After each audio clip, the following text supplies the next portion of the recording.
Welcome to Kenton Teaches. Enjoy the video. You begin by preparing the essentials.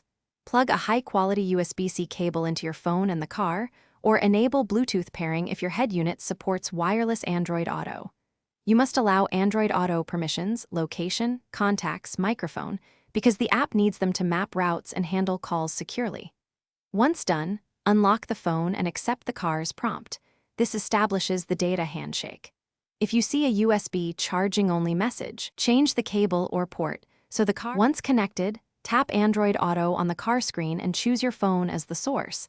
The interface adapts to your display. You should customize shortcuts and pick your preferred navigation and music apps in the Android Auto settings so key actions appear on one tap.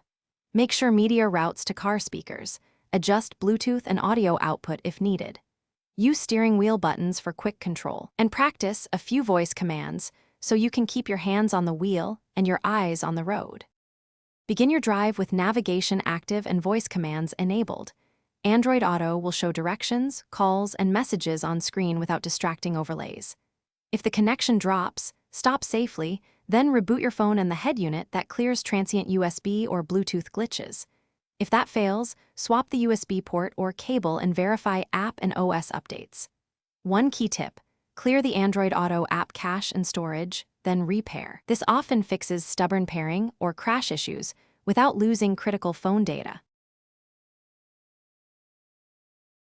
Thanks for watching. Please subscribe if this video was helpful.